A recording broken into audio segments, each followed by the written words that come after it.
2 Coríntios 1. Da parte de Paulo, escolhido por Deus para ser apóstolo de Jesus Cristo, e do irmão Timóteo, à Igreja de Deus que vive na cidade de Corinto e a todos os crentes espalhados pela Acaia. Que Deus, nosso Pai, e Jesus Cristo, nosso Senhor, vos dê em graça e paz. Bendito seja Deus, o Pai de nosso Senhor Jesus Cristo, Pai cheio de compaixão e Deus sempre pronto a confortar-nos. Ele nos conforta em todas as nossas aflições. E assim, com o mesmo conforto que dele temos recebido, podemos confortar também aqueles que estiverem a passar por qualquer espécie de aflição. Pois o conforto que de Cristo recebemos é tão grande, como grandes foram os sofrimentos que Cristo passou por nós. Portanto, se temos de sofrer, é para servir o vosso encorajamento e a vossa salvação. E se somos confortados por Deus, é para que se sintam também confortados e assim capacitados a suportarem o mesmo que nós sofremos. Temos muita esperança a vosso respeito, pois assim como têm de passar pelos mesmos sofrimentos, assim também hão de receber o mesmo encorajamento de Deus. Não queremos deixar de vos contar, irmãos, as grandes aflições que tivemos de suportar na província da Ásia. Foram tão pesadas e tão acima das nossas forças que já nem tínhamos esperança de sairmos de lá vivos. Era como se tivéssemos sido condenados à morte. E isto aconteceu para aprendermos a não confiar em nós próprios, mas sim em Deus, que dá vida aos que morrem. Foi Ele quem nos salvou e continuará a salvar desses perigos de morte. Temos esperança de que Ele continuará a fazer o mesmo. As vossas orações também contribuem para isso. Deste modo, muitos hão de agradecer a Deus, em meu nome, por tudo o que Ele concedeu em resposta às orações de muitos. Há uma coisa de que nos podemos orgulhar. A nossa consciência é testemunha de que nos comportamos sempre, principalmente para convosco, com a franqueza e a sinceridade que Deus quer. Não nos guiamos pela sabedoria humana, mas sim pela vontade de Deus. Escrevemo-vos somente coisas que podem ler e compreender muito bem. Espero que cheguem a saber perfeitamente o que agora já sabem em parte, que são a nossa glória, assim como nós seremos a vossa, no dia do Senhor Jesus. Levado por esta certeza, cheguei a fazer planos para vos ir aí visitar, de modo que pudessem beneficiar uma segunda vez do meu ministério. Passava por aí e ia até à Macedónia. Depois voltava de novo a encontrar-me convosco. Assim podiam ajudar-me na viagem para a Judeia. Querer isto era, por acaso, agir de ânimo leve? Será que fiz projetos de maneira meramente humana, dizendo que sim e pensando que não? Garanto-vos por Deus que é verdadeiro, que aquilo que vos dissemos não é sim, querendo dizer não. Pois o Filho de Deus, Jesus Cristo, que Silvano, Timóteo e eu vos anunciamos, não foi sim pensando não. Cristo foi verdadeiramente o sim. De facto, por meio dele, Deus diz sim a todas as promessas que fez. Por isso, o seu amém a Deus para o glorificar também é o nosso. Esse Deus é que nos fortalece em união com Cristo. Ele é que nos deu a unção e nos marcou com um sinal especial, colocando nos nossos corações o seu Espírito como garantia. Que Deus, a quem eu ponho como testemunha, me tire a vida se não foi pensando no vosso bem que tomei a decisão de já não ir a Corinto.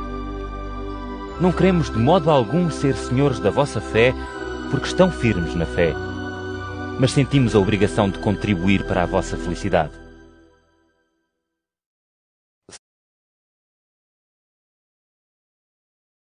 Segunda Coríntios 2. Por isso, resolvi não ir ter convosco novamente, para não vos causar tristeza. Como é que eu podia ir causar-vos tristeza, uma vez que são a fonte da minha alegria? Eu disse-vos isto mesmo por carta, para não ter que ir aí e ficar triste por causa daqueles que só deviam dar-me alegrias. Mas tenho confiança a vosso respeito, que a minha alegria é vossa também. Foi de facto com muita aflição e com o coração angustiado e com lágrimas nos olhos que vos escrevi. Porém, não foi para ficarem tristes, mas antes para ficarem a saber que ainda vos tenho muito mais dedicação. Se alguém foi o motivo de tristeza, não foi a mim que a causou, mas, de certa maneira, para não exagerar, a toda a vossa comunidade. Mas já chega o castigo que lhe foi imposto pela maioria da comunidade. É melhor agora perdoarem-lhe, consolando-o, para não o obrigarem a suportar um sofrimento demasiado grande. Por isso, vos peço que o tratem com amor. Quando vos escrevi daquela maneira, foi também para vos pôr à prova e ver se eram obedientes em tudo. Àquele que perdoarem, também eu perdoo. Pois quando eu perdoei, se é que havia alguma coisa a perdoar, fiz isso na presença de Cristo para vosso bem. Isso é preciso para que Satanás não nos engane, pois sabemos bem quais são as suas intenções. Quando cheguei a Troade para anunciar o Evangelho de Jesus Cristo, o Senhor deu-me boas oportunidades para o fazer. Mas não conseguia estar descansado por não ter encontrado o meu companheiro Tito. Por isso despedi-me e fui para a Macedónia. Bendito seja Deus que faz com que a vitória de Cristo seja vista também nos nossos trabalhos. Por nosso intermédio, vai Deus espalhando por toda a parte o perfume do conhecimento de Cristo. Nós somos como o aroma de Cristo para Deus, tanto para os que se salvam, como para os que se perdem. Para uns, este perfume é mortal, leva-os à morte. Para outros, é perfume de vida, dá-lhes a vida. Quem é que estará à altura de uma tal missão? Nós não somos como muitos outros que fazem negócio com a palavra de Deus. Nós falamos com sinceridade diante de Deus que nos enviou em união com Cristo.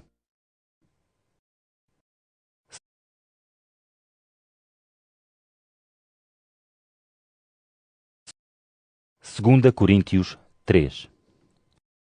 Será que com isto estamos outra vez a elogiar-nos a nós próprios? Porventura temos necessidade, como alguns têm, de pedir que nos passem cartas de recomendação ou de vos-las enviar da nossa parte? A nossa carta de recomendação são vocês mesmos. É uma carta escrita no nosso coração e que pode ser lida e conhecida por todos. É evidente que vocês são uma carta de Cristo que nos foi confiada. Foi escrita não com tinta, mas com o Espírito do Deus vivo. Não uma carta gravada em pedras, mas em corações humanos. Temos esta certeza em Deus por meio de Cristo. Não queremos com isso mostrar que é pela nossa capacidade que fazemos estas coisas. Pelo contrário, a nossa capacidade vem de Deus. Ele é que fez com que nós pudéssemos estar ao serviço da nova aliança. Não é uma aliança fundada na lei escrita, mas no Espírito de Deus. Pois a lei escrita produz morte. O Espírito é que dá vida. A lei foi gravada em pedras, letra por letra.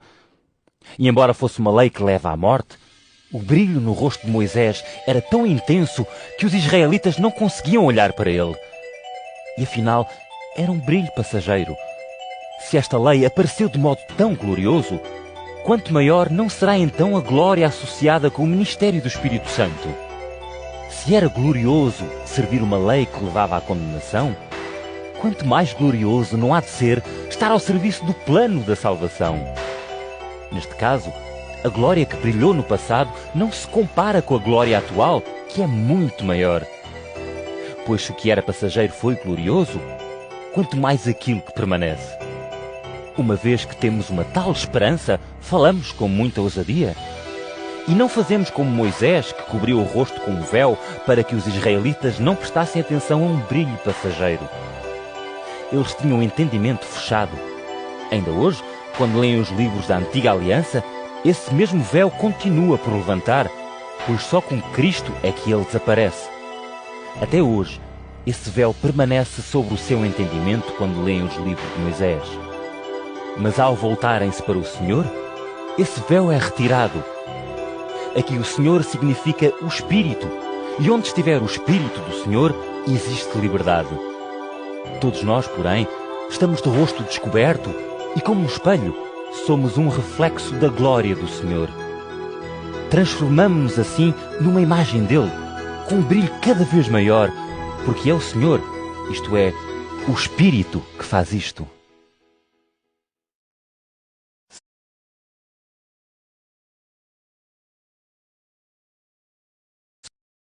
Segunda Coríntios 4.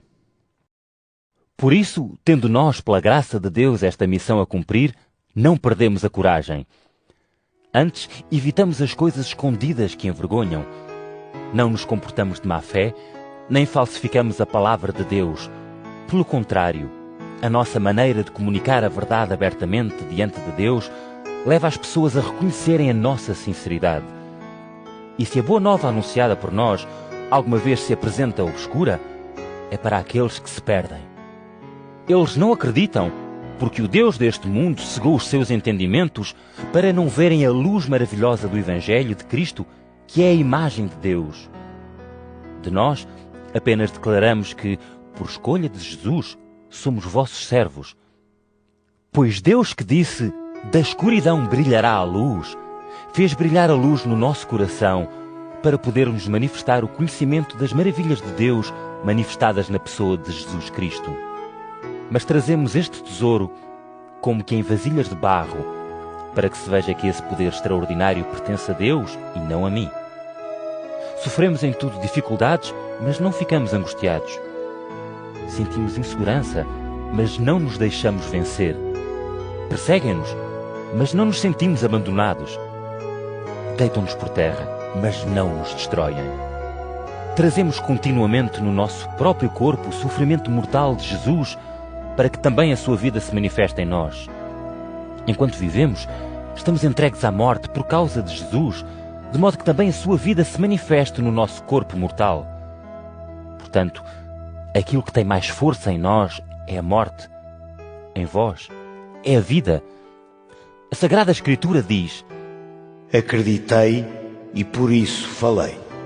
Também nós acreditamos e falamos, pois temos o mesmo espírito de fé. Sabemos que Deus, que ressuscitou o Senhor Jesus, também nos há de ressuscitar para nos reunir convosco e com Jesus na sua presença. Tudo isto acontece para vosso bem, a fim de que, sendo muitos a experimentar a graça de Deus, sejam muitos também a agradecer a sua bondade e a dar-lhe glória. Por isso não perdemos a coragem, e ainda que o nosso corpo se desgaste, o nosso interior renova-se de dia para dia. As aflições do momento presente são leves comparadas com a grande e eterna glória que elas nos preparam. Não fixamos a nossa atenção nas coisas que estão à vista, mas naquelas que ainda se não vêem. Pois o que se vê é passageiro, mas o que ainda se não vê é eterno.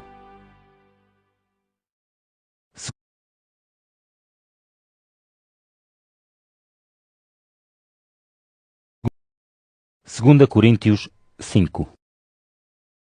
Quando a tenda que nos serve de habitação aqui na terra, isto é, o nosso corpo, for desfeita, sabemos que temos outra habitação no céu, preparada por Deus.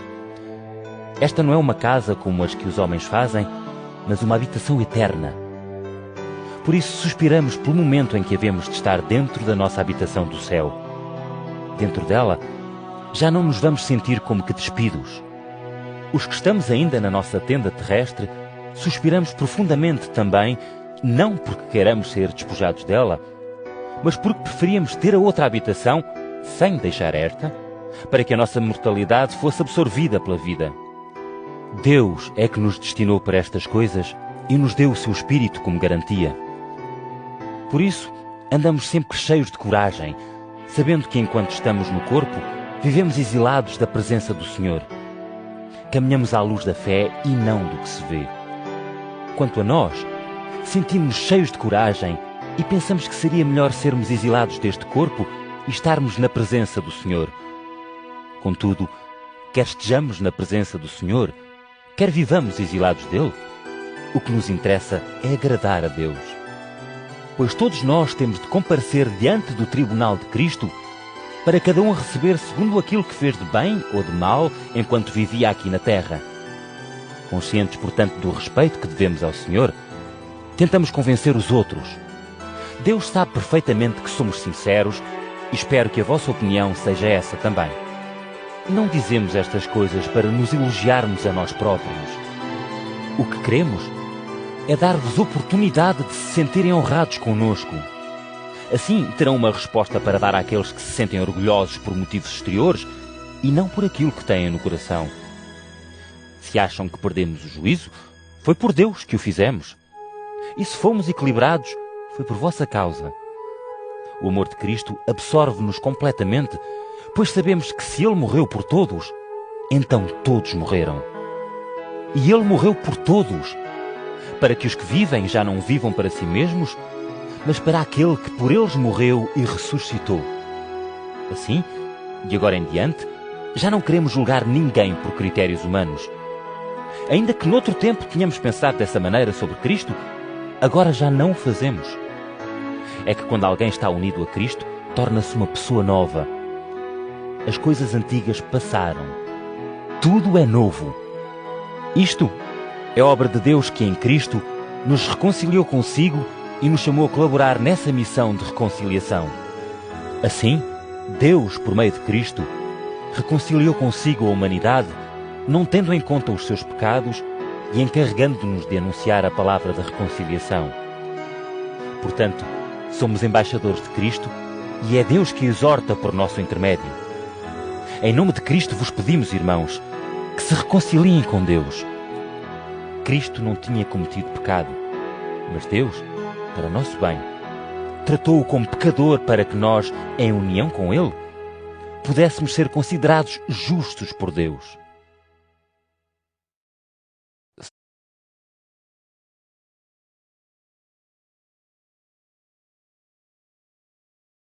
Segunda Coríntios 6. Como colaboradores de Deus, pedimos-vos que não desperdicem a graça que dele receberam. Diz com efeito a Sagrada Escritura: Escutei-te no tempo oportuno e ajudei-te no dia da salvação. Pois é agora o tempo oportuno. Este é o dia em que se pode alcançar a salvação. Não queremos que ninguém se escandalize por nossa causa, para que a nossa missão não seja desconsiderada. Pelo contrário, mostramos pelo nosso comportamento que somos servos de Deus.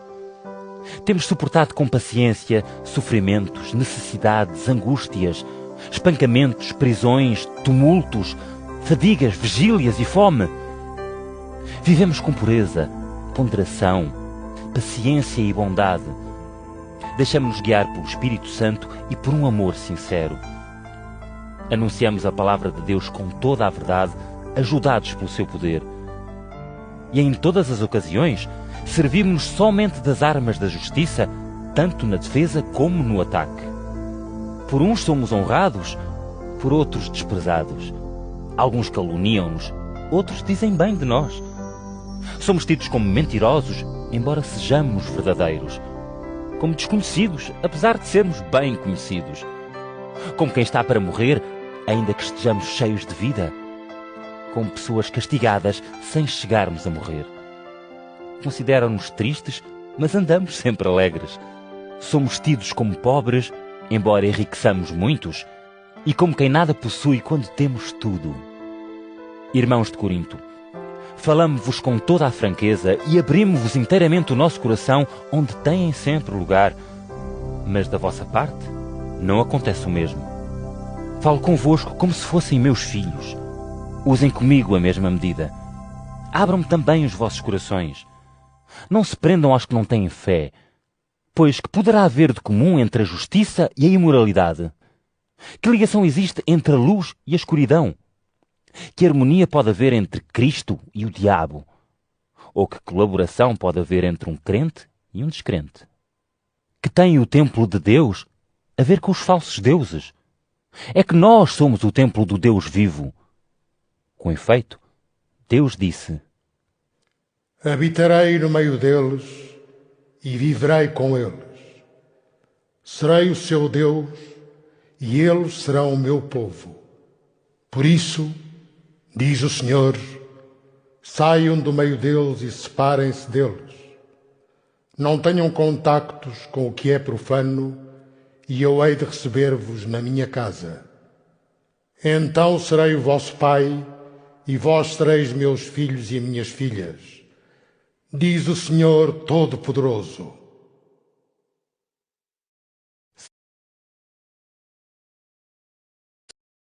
Segunda Coríntios 7. Queridos amigos, estas promessas são para nós. Portanto, purifiquemo-nos de todas as imperfeições do corpo e do espírito e vivamos com toda a santidade e respeito para com Deus. Deixem-nos dizer-vos mais. Não ofendemos, nem prejudicamos, nem enganamos ninguém. E não digo isto para vos condenar.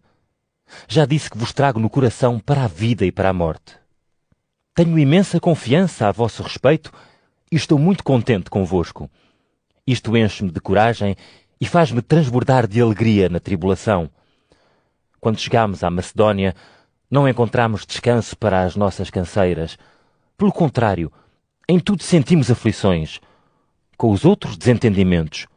Dentro de nós, angústias. Mas Deus, que dá coragem aos aflitos, veio encorajar-nos com a chegada de Tito.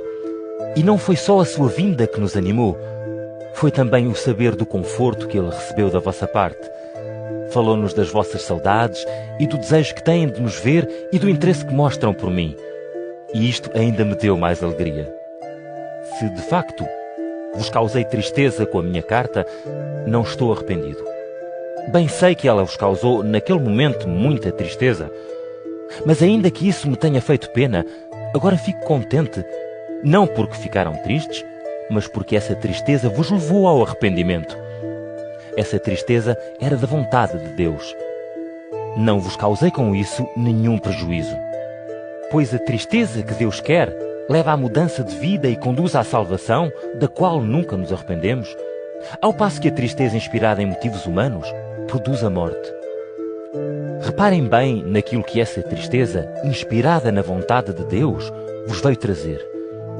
Que fervor, que desculpas, que indignação, que respeito, que saudades, que dedicação e que coragem em castigar o culpado. Em tudo isto mostraram que não têm culpa no caso. E se eu vos escrevi, também não foi por causa da pessoa que fez o mal, nem por causa daquele que foi vítima disso.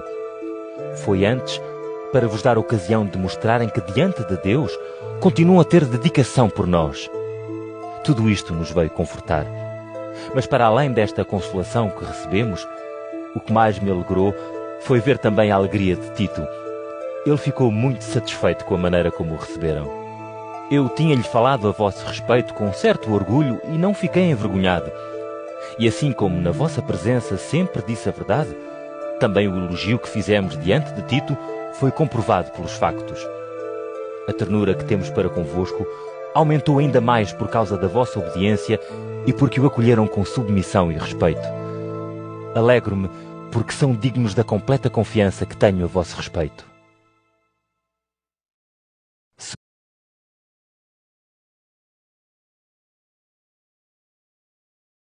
Segunda Coríntios 8. Queremos que saibam, irmãos, como Deus foi bondoso para com as igrejas da Macedónia, que têm sido postas à prova com muitos sofrimentos e vivem muito pobremente. Mas a sua alegria e generosidade fizeram com que encontrassem ainda muito que dar. Posso garantir que eles deram o que podiam e ainda mais do que podiam. Eles próprios vieram pedir-nos com muita insistência o favor de poderem partilhar e colocar o que era seu ao serviço da comunidade dos crentes de Jerusalém. Fizeram mais do que esperávamos. Não só se entregaram nas mãos de Deus, mas também nas nossas, conforme Deus os inspirou. Por isso, pedimos a Tito que fosse agora ter convosco para vos ajudar a completar a obra de generosidade do modo como a tinha começado. Assim como têm de tudo com abundância, fé, dom da palavra, sabedoria, boa vontade e amor para conosco, que abundem também nesta graça. Isto não é uma ordem que vos dou, mas é para verificar se o vosso amor é verdadeiro, comparando-o com o entusiasmo dos outros. Conhecem bem o amor de nosso Senhor Jesus Cristo, que, sendo rico, se fez pobre por vossa causa, para que vocês pudessem tornar-se ricos pela sua pobreza. Nisto dou-vos a minha opinião. A generosidade fica-vos bem, uma vez que já o ano passado fizeram o mesmo peditório e foram os primeiros a sugerir a ideia. Procurem agora fazer o melhor possível, cada um conforme as suas posses, e que a boa vontade em o realizar corresponda à prontidão que mostram em fazer os planos. Pois é por aquilo que cada um tem e não por aquilo que não tem que Deus mede a boa vontade de quem oferece. Também não digo que vão fazer bem a outros a ponto de passarem dificuldades. O que tem de haver é equilíbrio. aquilo que neste momento vos sobra, que sirva para compensar o que lhes falta a eles, para que o que eles têm em abundância compense o que vos faz falta. É assim que se faz o equilíbrio. Como diz a Sagrada Escritura: ao que tinha muito, não lhe sobrou, e ao que tinha pouco, nada lhe faltou. Bendito seja Deus, que deu também a Tito a mesma dedicação que eu tenho por vós. Ele aceitou o meu pedido, mas, mostrando muito maior interesse, ele próprio decidiu ir ter convosco. Mandámos com ele um outro irmão que se tornou conhecido em todas as igrejas pela pregação do Evangelho. E não só por isso. Ele próprio foi escolhido pelas igrejas para ser nosso companheiro de viagem e para realizar no vosso meio este trabalho que mostra bem a glória do Senhor e a minha boa vontade. Queremos evitar que alguém nos critique por causa das grandes ofertas que estão ao meu cuidado. A nossa preocupação é sermos honestos, não só diante do Senhor, mas também diante dos homens. Juntamente com eles, enviamos ainda outro irmão que se tem mostrado muito diligente, como tivemos ocasião de comprovar muitas vezes. Mas o seu entusiasmo é ainda maior agora, dada a confiança que tem a vosso respeito. Quer seja Tito, meu companheiro e colaborador ao vosso lado, quer sejam os outros irmãos enviados das igrejas, todos são uma glória para Cristo. Mostrem às outras igrejas o amor que têm para com eles, tratando-os bem. Provem que o orgulho que sentimos a vosso respeito corresponde à realidade. 2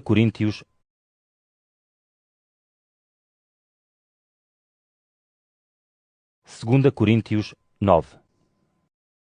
Sobre esta ajuda aos santos de Jerusalém, já não é preciso dizer-vos mais nada. Conheço bem a vossa boa vontade. Até já tenho mostrado a minha satisfação para convosco diante dos da Macedónia, dizendo: os da Acaia estão dispostos desde o ano passado a dar a sua ajuda. O entusiasmo que a vossa comunidade mostrou foi um estímulo para muitos. Mesmo assim, resolvi enviar-vos estes irmãos para que a satisfação que tenho a vosso respeito não seja, neste caso, uma desilusão. Estejam, portanto, preparados, como eu vos disse. Se alguns da Macedónia forem comigo, não gostava de me sentir envergonhado por ver que a vossa contribuição não estava pronta. E já não falo na vergonha que a vossa comunidade ia sentir se isso acontecesse. Por conseguinte, achei que era necessário mandar primeiro estes irmãos para vos ajudarem a pôr em prática a generosidade prometida. Deem, pois, com generosidade e não com avareza. Com efeito, quem pouco semeia, pouco poderá recolher. Mas quem semear muito, há de recolher muito. Que cada um dê conforme julgar bem na sua consciência. E não chorem aquilo que dão, nem deem de má vontade. Pois quem dá com alegria, agrada a Deus. Deus pode recompensar com abundância tudo o bem que fizerem, para terem sempre aquilo de que precisam e poderem fazer bem aos outros. É como diz a Sagrada Escritura: Ele deu generosamente aos pobres, a sua justiça permanece para sempre. Deus, que dá a semente ao semeador e o pão para comer, também há de multiplicar a semente das vossas boas ações e há de fazer crescer os frutos da vossa justiça. Assim poderão mostrar-se sempre ricos em generosidade. E os que experimentam a vossa generosidade hão de dar graças a Deus. Pois aquele que colabora neste serviço de ajuda não socorre apenas as necessidades dos crentes, mas dá ainda motivo para muitas graças a Deus. Ao verem a vossa ajuda, eles hão de louvar a Deus pela vossa fidelidade ao Evangelho de Cristo e pela generosidade com que põem tudo à disposição deles e de todos. E pedindo a Deus a vosso favor, eles mostrarão quanto vos estimam, por causa da extraordinária graça que Deus vos concedeu. Graças a Deus pelo seu dom maravilhoso.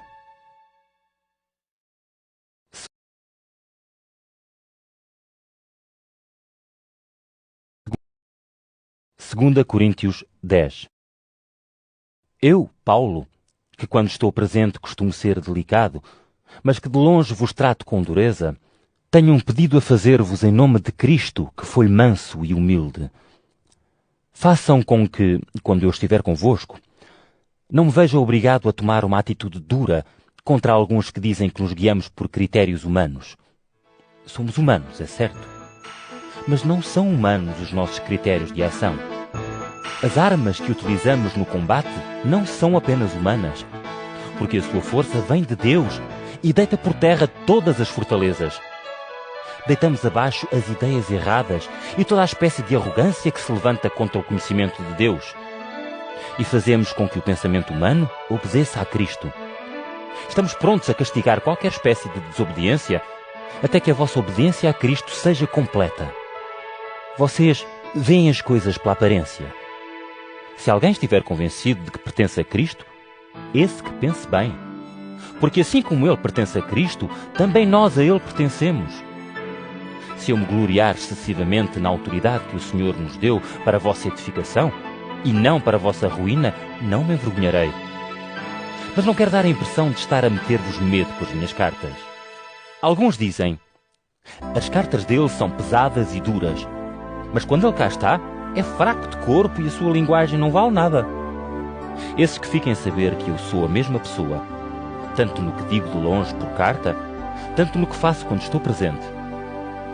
Claro que não ousamos comparar-nos ou igualar-nos com aqueles que se apresentam como pessoas muito importantes, porque esses são insensatos, pois medem-se com a sua própria medida e comparam-se consigo mesmos. Não queremos orgulhar-nos desmedidamente do nosso trabalho, mas apenas na medida que Deus nos destinou e que era a de chegar até vós. Se não tivéssemos chegado até aí, então não teríamos respeitado essa medida, mas pelo contrário, chegámos até vós com o Evangelho de Cristo. Não nos orgulhamos exageradamente do nosso trabalho, aproveitando-nos das fadigas dos outros. O que esperamos é que a vossa fé vá crescendo e com ela a nossa influência no vosso meio, segundo a medida que Deus nos marcou. Esperamos ainda poder levar a boa nova a outras terras para além da vossa. Assim, não precisaremos de nos orgulhar do trabalho já feito por outros, segundo a medida que lhes foi destinada. Aquele que quiser orgulhar-se, que se orgulhe no Senhor, pois não é aquele que se apresenta a si mesmo como muito importante que fica aprovado, mas aquele que o Senhor apresentar como tal.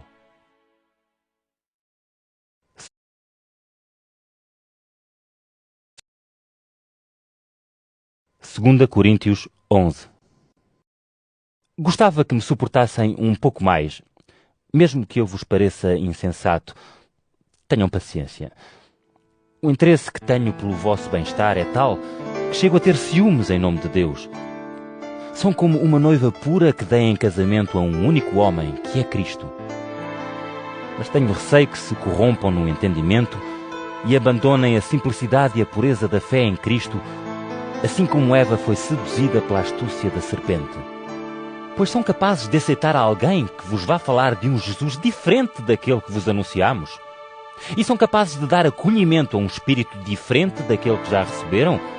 Ou a um evangelho diferente do que já aceitaram? Ora, eu acho que não sou nada inferior a esses tais grandes apóstolos. Talvez eu seja pobre em palavras, mas não em sabedoria. Em todas as coisas vos tenho dado provas disso. Anunciei-vos o Evangelho de Deus sem exigir nenhum salário. Rebaixei-me para que pudessem elevar-se. Acham que fiz mal?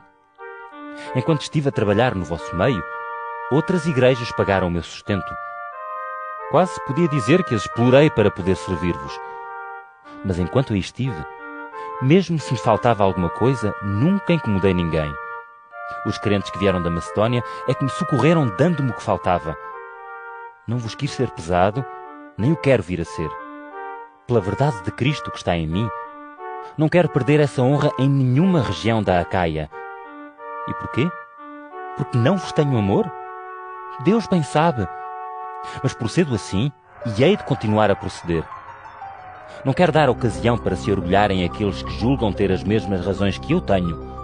Esses tais são falsos apóstolos, trabalhadores mentirosos e disfarçados em apóstolos de Cristo. Não é de admirar, pois até o próprio diabo se disfarça de anjo de luz. Por isso não é nada de extraordinário que eles, que na realidade estão ao serviço do diabo, se disfarcem em pessoas que trabalham na realização da vontade de Deus. mas eles terão o fim que as suas obras merecem. Volto a dizer, não pensem que sou insensato. Mas se pensam que o sou, então permitam que me glorie um pouco mais. Aquilo que vos digo não será de acordo com o que o Senhor quer, mas falo como se de facto fosse insensato, gloriando-me. Já que muitos se andam a gloriar por motivos humanos, também eu vou fazer. Parece que na vossa sensatez aceitam bem os insensatos. Aceitam bem os que vos escravizam, vos exploram, vos desprezam e vos batem. Não tivemos coragem para fazer isso. Para minha vergonha o digo. Mas se alguém tem motivos de orgulho, e aqui volto a falar como insensato, também eu os tenho. São hebreus de nascimento? Também eu. Pertencem ao povo de Israel? Também eu. São descendentes de Abraão? Também eu. São servos de Cristo? Falando como insensato, posso dizer que eu sou muito mais do que eles. Passei por muito mais trabalhos, prisões, perseguições e perigos de morte, muitas vezes. Fui 5 vezes castigado por judeus com 39 chicotadas. Fui 3 vezes espancado e 1 vez apedrejado. Naufraguei 3 vezes e passei 1 noite e 1 dia perdido no mar. Tive de fazer viagens sem conta, sofrendo perigos nos rios, com ladrões, com os compatriotas, com os estrangeiros. Perigos na cidade, no deserto, no mar e mesmo entre os falsos irmãos. Tive de suportar trabalhos e canseiras, muitas noites sem dormir, fome e sede, muitos dias sem comer, frio e falta de roupa. E além do mais,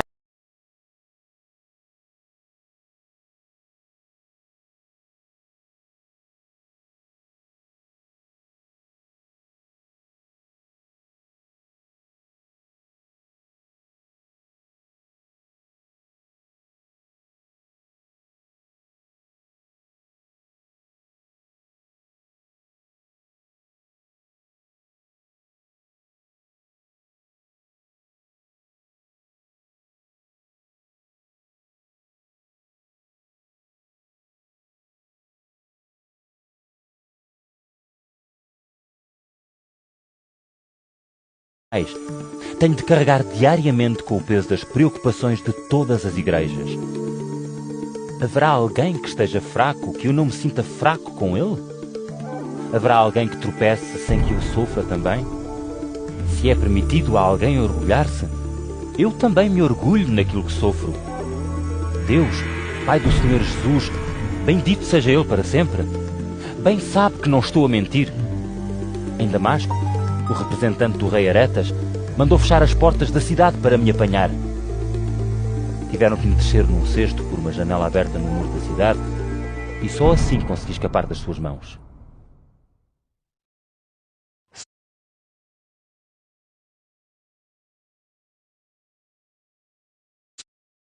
Segunda Coríntios 12. Embora não seja conveniente alguém gloriar-se, é necessário que o faça para falar das visões e revelações que recebi do Senhor. Sei de alguém em Cristo que há 14 anos foi elevado ao mais alto dos céus. Se foi em corpo ou só em espírito, não sei. Deus é que sabe. Mas sei que esse homem foi elevado até ao paraíso. Se foi em corpo ou só em espírito, não sei. Deus é que sabe. E lá ouviu coisas maravilhosas, coisas que ninguém deve contar. É desse que eu me posso orgulhar. De mim não me quero orgulhar a não ser das minhas fraquezas. E mesmo que eu me orgulhasse, não o faria de modo insensato, porque só diria a verdade. Mas quero evitar que alguém tenha de mim uma ideia acima do que pode observar e me ouve dizer. E para que eu não ficasse vaidoso com a grandeza dessas revelações, foi colocado no meu corpo um espinho, um enviado de Satanás que me atormenta continuamente. Isso impede que eu me envaideça. Por 3 vezes pedi ao Senhor que o afastasse de mim. Mas Ele respondeu-me: basta que tenhas a minha graça, pois a minha força manifesta-se melhor nas fraquezas. Por isso, acho muito melhor orgulhar-me das minhas fraquezas para que a força de Cristo desça sobre mim. Alegro-me, portanto, com as fraquezas, as injúrias, as privações, as perseguições e as angústias que passei por amor de Cristo. Pois quando me sinto fraco, então é que sou forte. Fui insensato em falar assim, mas obrigaram-me a isso, pois o vosso dever era defender-me. Ainda que eu não seja ninguém, não valho menos do que esses tais grandes apóstolos. Enquanto estava convosco, dei provas de ser um verdadeiro apóstolo. Comportei-me com toda a paciência, com sinais, prodígios e milagres poderosos. Em que é que foram tratados com menos consideração do que as outras igrejas? Só se for no facto de em nada vos ter sido pesado? Perdoem-me essa ofensa. Estou disposto a ir aí pela terceira vez.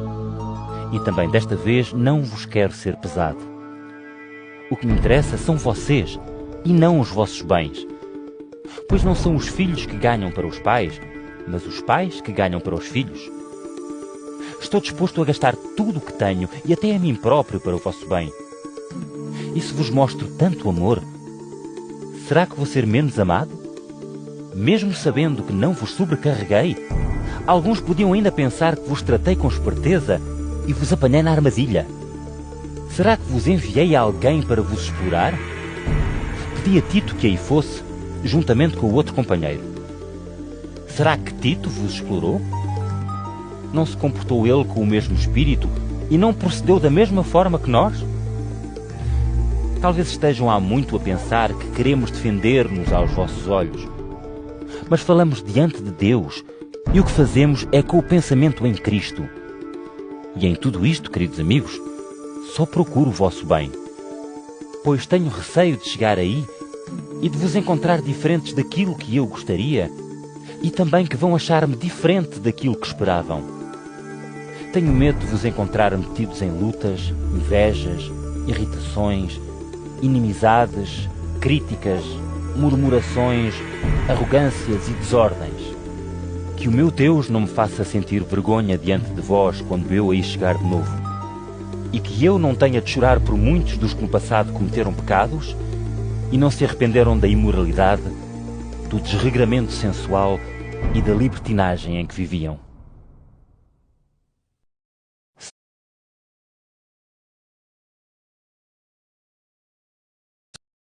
Segunda Coríntios 13. Vou visitar-vos pela terceira vez.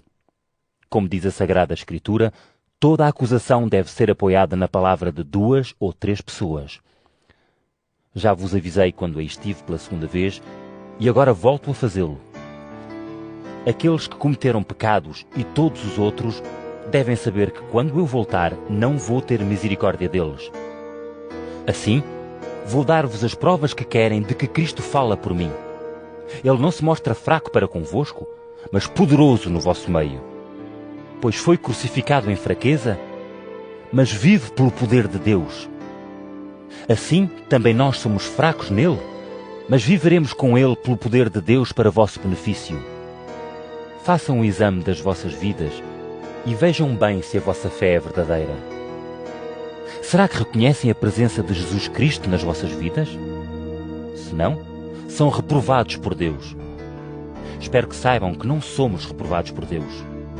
Pedimos a Deus que não façam nenhum mal, não para que sejamos com isso aprovados, mas para que façam o bem, ainda que pareça que fomos reprovados. Com efeito, nada podemos fazer contra a verdade, mas sim a favor da verdade. Sentimos alegria em ser fracos quando vos vemos assim fortes.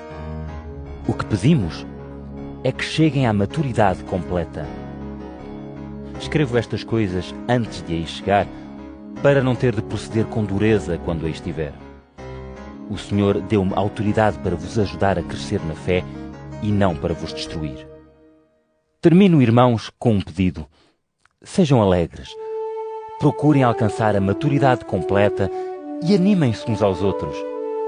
Vivam unidos e em boa harmonia, e o Deus de amor e de paz estará convosco. Saúdem-se uns aos outros com um beijo fraterno. Daqui, todos os irmãos na fé vos mandam saudações. Que a graça do Senhor Jesus Cristo e o amor de Deus e a comunhão com o Espírito Santo estejam com todos vós.